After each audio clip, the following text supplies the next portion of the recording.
What up to my thugs, nerds, freaks, and geeks? This one is the Peripheral Episode 3 Recap Review All Easter Eggs Explained. First, I will recap and explain the whole episode. After that, I will go into all of my theories of what I think is going to happen. If that sounds like something you're into, make sure you subscribe and click that bell so you can be notified every time I upload a new video. Episode 3 of the Peripheral starts with a flashback to Clanton 2015. A biker gang shows up at Corbell Pickett's garage to buy some cars. When they get the chance to look inside the car and test drive them, Corbell locks them inside from the outside, meaning for them to die from the heat inside. He has a bucket of nails and a giant wooden crosses all outside, which later we see he pins them up to. And we see a young Jasper during this whole situation watching it unfold. Back in Flynn's present, an older Corbell considers what to do about the call to assassinate the Fishers. His wife suggests he uses Jasper, Billy Ann's husband, to find out more about what the Fishers have gotten themselves into. Flynn sees her mother reading a newspaper and smiles. She meets Billy Ann and tells her everything, which I think is a major mistake, but we will get into that in the theories. In the print shop, Burton is using printers to make more guns. He reveals to Flynn that he bought the place with the money he received. Flynn is surprised and further annoyed when she realizes he rented a car. She tells him they need to be a team and make decisions together. On the car ride home, they discuss how much information they should give to others. Burton gets upset when he realizes Flynn told Billy Ann everything. Flynn said she is her only friend, but Burton explains to her that she can't be doing that because Jasper's uncle is Corbell Pickens. In future London, Levi and Wilf discuss Wilf's past, referring to the event when Wilf was responsible for taking some lives. Lev says that there is no shame in it and he should embrace it.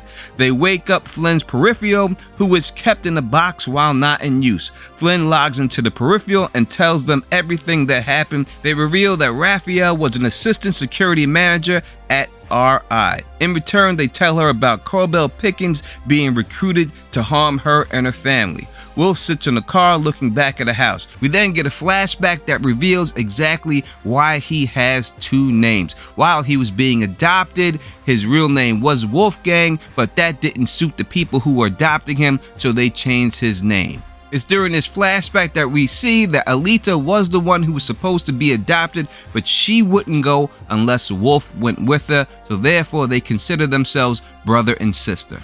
Back in real time, we see Wolf enter a house and he hears Alita singing, but it's only a robot with a face and voice.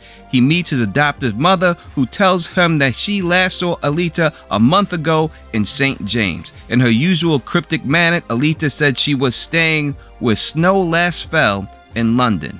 As Wolf and his mother talk, it's obvious that there's some type of beef between them. She says it's because he did not come to his father's funeral, but it seems to be something more than that. Flynn and Burton argue about the situation with Corbell. Burton wants to kill him, but Flynn insists on finding another way. She logs in again, this time in the car with Wilf. They drive around Buckingham Palace trying to retrace Flynn's step from that night. They decide to walk around and Wilf links them up. Now this link-up system that they're using seems to be an upgraded version of the one that Burton uses with the people that he goes to battle with. While linked up, Flynn can see and hear everything Wilf can, while also feeling his hangover.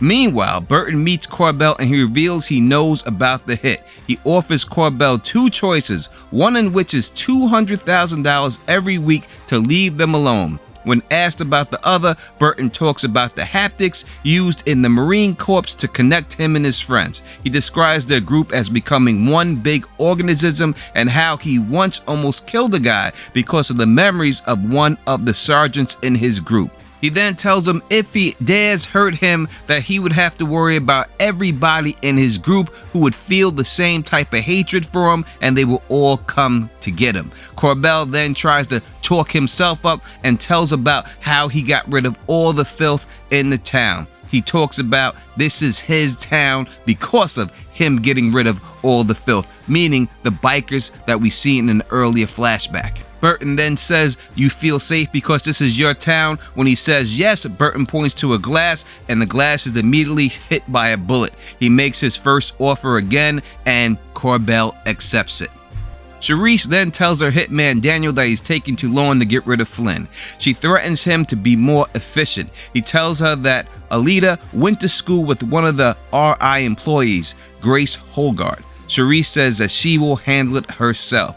As Wilf and Flynn walk, she asks why Alita called her a Polt. He says it's short for poltergeist, which is a term they use for people from a different time who use peripherals. A police robot begins to follow Flynn, and when Wilf realizes that the peripheral isn't properly registered, he is confronted by the police cop. Wilf makes up a story about the peripheral being used by a woman from Canada. He then makes an impromptu love confession to avoid the question of the woman's visa. Flynn asks if she can go home and is logged out of the peripheral. Charisse goes to Grace Holgard in the garden with beehives nearby. The two women have tea, and Charisse tells Grace that her data research on the stub is important work. She then asks about Alita.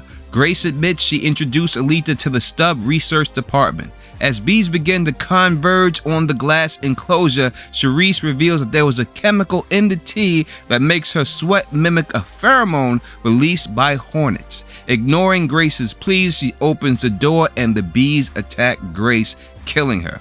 Jasper drops Billy Ann at home and tells her he needs to drop off a bag to his uncle given to him by Burton. She opens it and sees numerous bundles of cash and tells him to find out what this is all about. At the warehouse, Jasper gives Corbell the bag. Corbell entices him into taking a cash bundle and demands service for his action and payment. He wants Jasper to find out where Burton is getting all of his money from.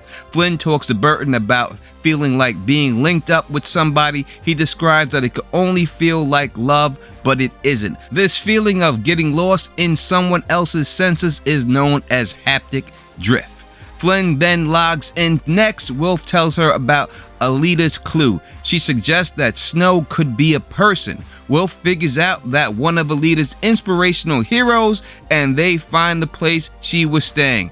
A person by the name of Jon Snow, for all you Game of Thrones fans.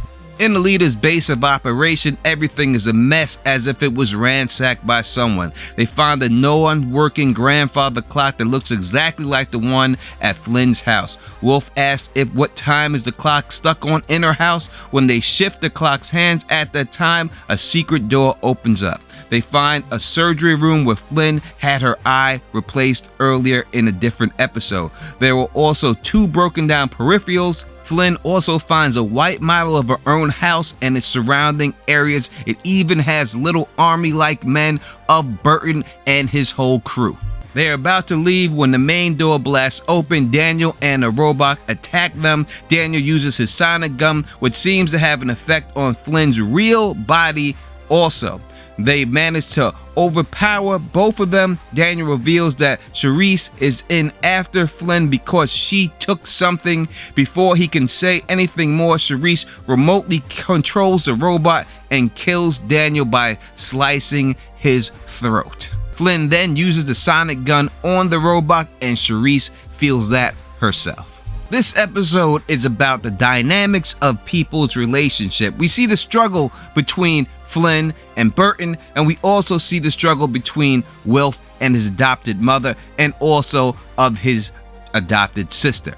We get some interesting insights in Wilf's background. Number one, particularly how he got his name and Alita's different disappearance. Charisse is obviously the main villain of this story, but I like this chick. She is cool and calm under pressure. We hear them call her mother, comparing her actions to a mother, like she's trying to save something, care for something like a mother. Now let's get into theories and what's going on. Number one, first and foremost, what is going on in real time? Let's start there.